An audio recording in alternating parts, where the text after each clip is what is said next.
Bonjour très chers membres et bienvenue dans une nouvelle édition de HJ Global News. Dr Yoon Young-go, directeur général du siège international, a conclu sa tournée nationale de conférences en Corée dans la sous-région 4. Dans cette édition spéciale de HJ Global News, nous reviendrons en détail sur cette tournée qui a parcouru les 5 sous-régions de la Corée. Nous conclurons ensuite avec quelques nouvelles du déroulement de la Providence à travers le monde.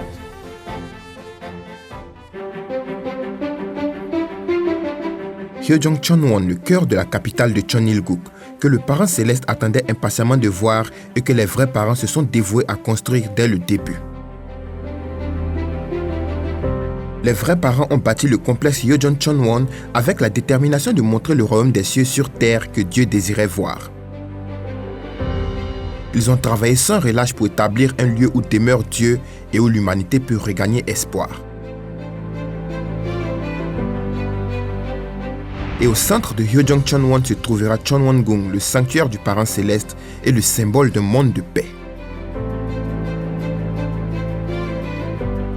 Le jour de l'inauguration de Cheonwon-gung se rapproche de plus en plus. Il marquera l'achèvement de la providence divine et le point culminant de l'histoire humaine. Pour témoigner toute sa gratitude et encourager les membres de la Corée qui contribuent significativement à la providence de Hyeojong-cheonwon, la vraie mère a demandé au siège international de tenir des réunions spéciales dans tout le pays. C'est ainsi que Dr Yoon Young-go, directeur général du siège international, a effectué une tournée nationale de conférences portant sur la vision 2027. Elle a débuté le 11 décembre 2022 à l'église du siège international, puis s'est poursuivie le 22 décembre dans la sous-région 2, le 29 décembre dans la sous-région 3, le 15 janvier 2023 dans la sous-région 1, le 29 janvier dans la sous-région 5 et finalement le 12 février dans la sous-région 4.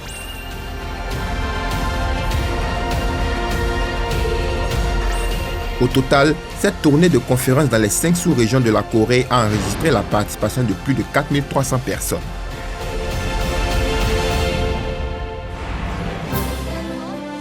Dr Yoon Young-go s'est rendu à Busan dans la sous-région 5 où il a animé une conférence sur la vision 2027 à laquelle ont participé plus de 700 personnes.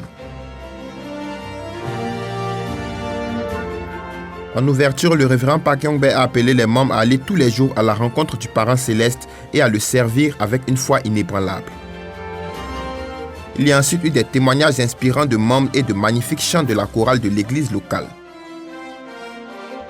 역사에 오직 한 분 인류의 영원하신 독생녀요 실체 성신신 우리 참 어머님께서 천일국 성전 천궁을 지으시는데 이 천일 성전은 솔로몬의 예루살렘 성전보다 바티칸 언덕 위에 세워진 로마 교황청보다 더 큰 뜻이 있어서 어머님은 밤낮 주야로 눈물 흘리시며 정성을 들이시고 그 연세도 수없이 현장을 찾아 독려하신다는데 우리 부부가 10년 가까이 적금한 이 돈을 성금으로 봉헌하면 어떻겠소 했더니 우리 아내가 쉬이 동의를 하였습니다.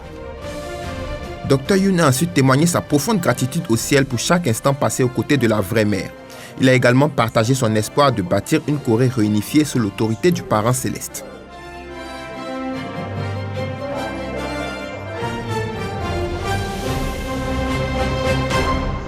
우리 참어머니께서 흘린 눈물과 그 땀과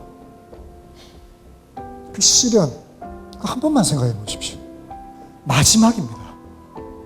그런 노고의 어머니께서 80이신데도 내가 전진하겠다는 거예요. 그걸 아는데 제가 피곤하다는 얘기 못하죠. 아프다는 얘기 못하죠. 우리가 전진하고 우리가 이제는 어머님을 모시고 가야 된다. 그것이 이번에 제가 느낀 것이고 그 느낌에 일단은 오늘 신경상국의 우리 지도자님, 식구님들과 함께 하기 때문에 저는 너무너무 감사하고 또 감사하면서 제 보고를 마치도록 하겠습니다. 감사합니다. Au nom des vrais parents, Dr Yoon a ensuite remis les prix spéciaux et les prix d'excellence Hyeojong aux membres qui se sont distingués par leur dévouement et leur travail acharné.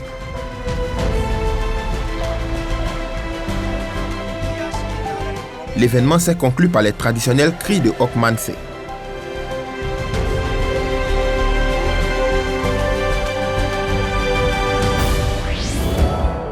Le 12 février dernier, Dr Youn Nyongo s'est rendu à Yossou dans la sous-région 4 où il a animé une conférence sur la vision 2027 à laquelle ont participé plus de 800 personnes.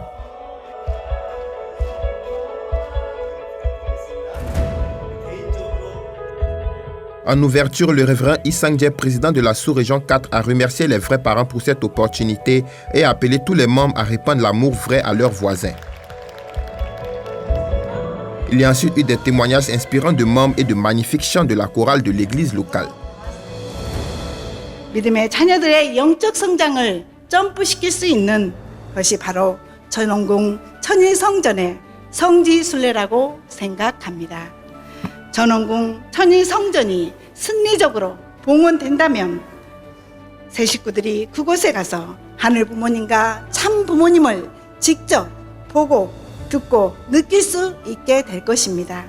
천일성전을 들어가서 느껴지는 영적인 감흥과 감동은 말로 표현할 수 없는 일생일대의 사건일 것입니다. 감사합니다.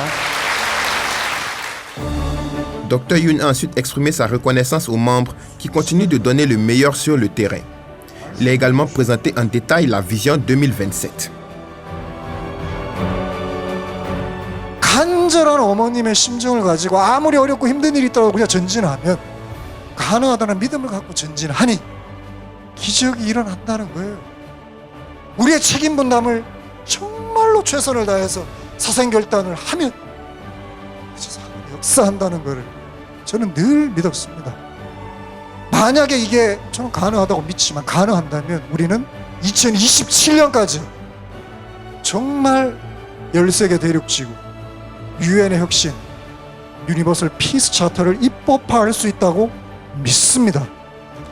그리고 누구보다 우리의 희망이신 참 어머니께서 우리와 함께하고 계시기 때문에 저는 가능하다 믿습니다.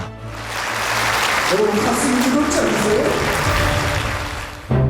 Après son intervention, Dr Youn a conduit la cérémonie de remise de prix spéciaux Hyojong aux membres ayant apporté une contribution significative au succès de l'offrande de Chonwon-gung et fourni d'inlassables efforts pour le développement de l'Église.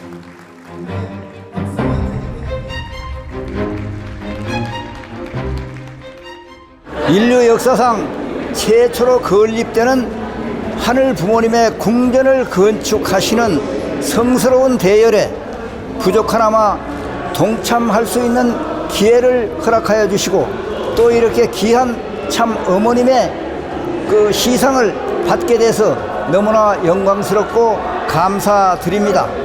오늘 이 행사를 통해서 다시 한번 독생녀 참 어머님과 절대적으로 하나 되어져서 2027 비전 승리를 위하여 전력투구 사생결단 실천 궁행할 것을 다짐합니다. 참 어머님 사랑합니다. Tous les participants ont exprimé leur infinie gratitude à Dieu pour cette immense grâce de vivre à l'âge d'or des vrais parents et de participer ensemble avec eux à la Providence. Ils ont également gravé profondément dans leur cœur les sages paroles de Dr Youn qui les a appelés à être reconnaissants peu importe les circonstances.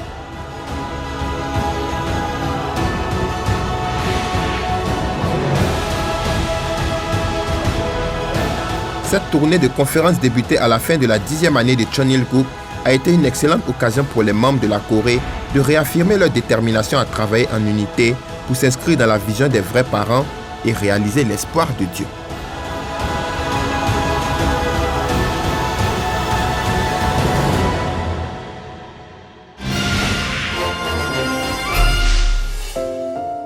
En 2003, l'ONU a institué la Journée internationale de la tolérance zéro à l'égard des mutilations génitales féminines qui est célébrée tous les 6 février.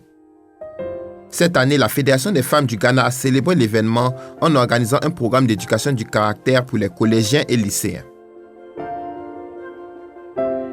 L'objectif était d'informer sur les dangers des mutilations génitales féminines, du VIH-Sida et d'autres maladies sexuellement transmissibles.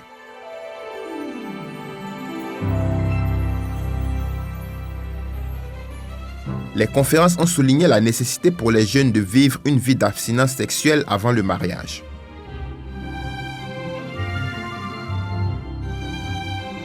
À l'issue du programme, les 60 participants ont été invités à s'engager à préserver leur pureté sexuelle et à se focaliser principalement sur les études jusqu'au mariage.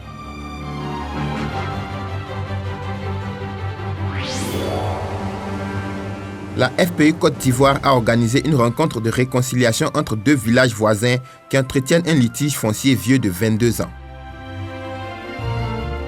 Après avoir écouté une conférence de la secrétaire générale de la FPU Côte d'Ivoire sur les valeurs universelles de la paix, les chefs des deux villages sont parvenus à un accord sur le partage équitable des terres. En Europe, la Fédération pour la paix universelle a organisé une conférence pour célébrer la semaine de l'harmonie religieuse et soutenir les objectifs de développement durable des Nations unies.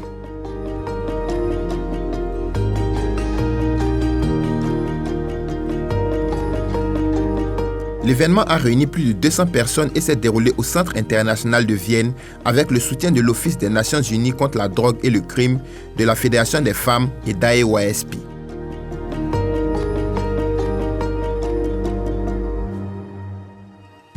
Cette première conférence, organisée après 2 ans de distanciation sociale, a réuni de prestigieux intervenants dont 3 ambassadeurs, d'éminents théologiens, des scientifiques et des leaders de la société civile.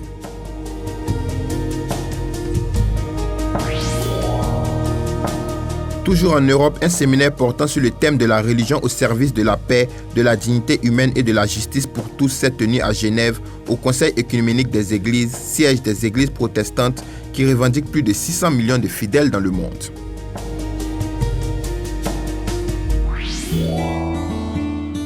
Le leader adjoint de l'Église du New Jersey a organisé le 4 février dernier une retraite de chefs religieux d'ACLC visant à renforcer les liens de fraternité.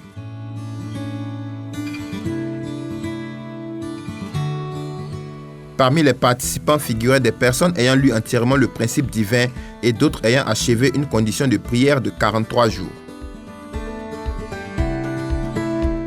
Dr Yong Chong-Shik, président régional de l'Amérique du Nord, s'est adressé aux participants, évoquant notamment le cours spirituel des vrais parents pour comprendre le cœur de Dieu. Le séminaire a enregistré la participation de 70 membres et de 23 chefs religieux. Des efforts continus sont menés aux États-Unis pour préserver d'excellentes relations entre les unificationnistes et les chefs religieux d'ACLC et permettre à ces derniers de mieux appréhender le cœur des vrais parents.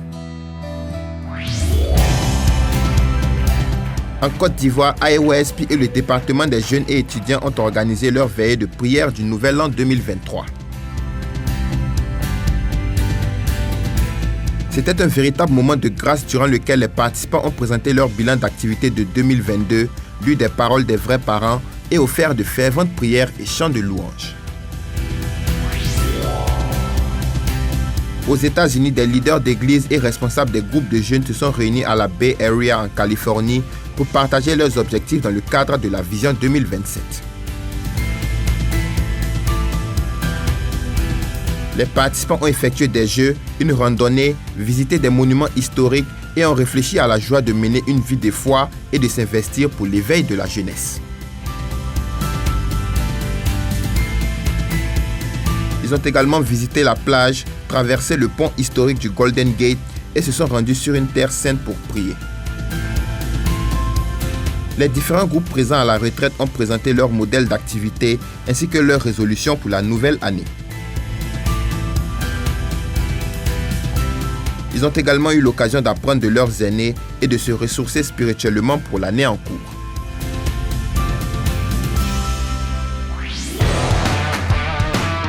Profitant des vacances d'été dans l'hémisphère sud, AEWASP Amérique du Sud organise une variété de programmes destinés aux jeunes de la seconde génération. En effet, CARP a organisé des séminaires de 7, 21 et 40 jours, AEWASP un séminaire de 12 jours, un programme de formation des enseignants de l'école du dimanche ou encore une mobilisation de témoignages. Tous ces programmes s'inscrivent dans le cadre de la mise en œuvre des 4 innovations majeures de la Fédération des familles, de la formation au leadership des jeunes et du témoignage des nouveaux membres. Au total, plus de 230 jeunes ont participé à ces programmes qui leur ont permis de mieux appréhender le rôle providentiel de la deuxième génération. Par ailleurs, 25 d'entre eux ont décidé de s'investir à plein temps dans l'équipe de témoignage. Les sœurs missionnaires japonaises de la sous-région 1 de la Corée ont procédé au lancement de leurs activités de 2023. 600 sœurs missionnaires ont assisté à cet événement ainsi qu'à un séminaire spécial Chonbo dont l'objectif était de créer une unité avec Chon Chimwon et montrer la direction à suivre dans la providence.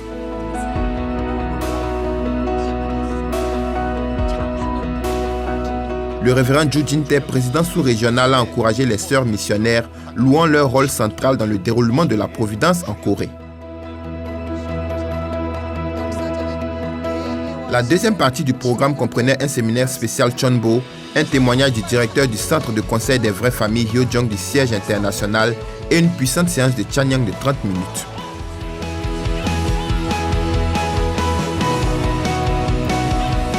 La prière à l'unisson qui a conclu le programme a permis aux participants de réaffirmer leur détermination à créer des familles Chonbo victorieuses et à faire de l'offrande de Chonwon-gung une grande victoire.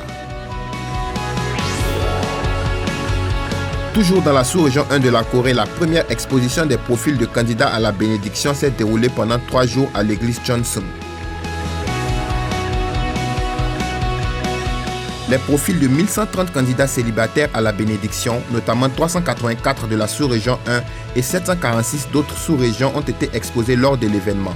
Ce programme a été organisé dans l'espoir de favoriser un échange régulier entre les candidats.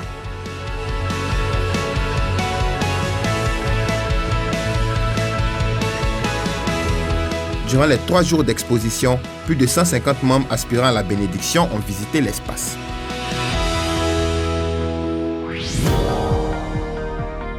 La Fédération des familles de l'Argentine a profité des vacances pour organiser un séminaire international de 21 jours à l'endroit des jeunes.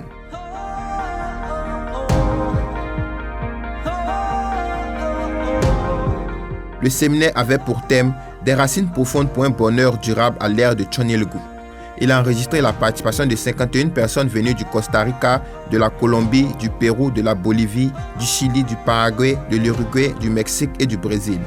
Les enseignements dispensés tout au long de ce séminaire ont mis un accent particulier sur la vie de foi sans ombre.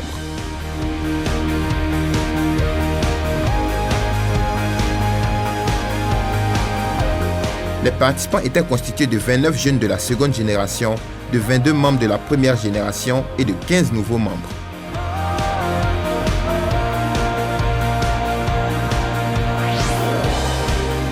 Les grandes œuvres spirituelles Hyojong Chonbo se sont également déroulées au Bénin. Plus de 80 personnes ont participé à l'événement, notamment des familles bénies, ainsi que de nouveaux membres ayant participé à un séminaire de 21 jours. Ils ont participé avec beaucoup de ferveur à la session de Chanyang et ont offert de sincères prières pour la libération de leurs ancêtres. C'était également une occasion pour eux d'exprimer leur reconnaissance à Dieu et aux vrais parents pour cette grâce.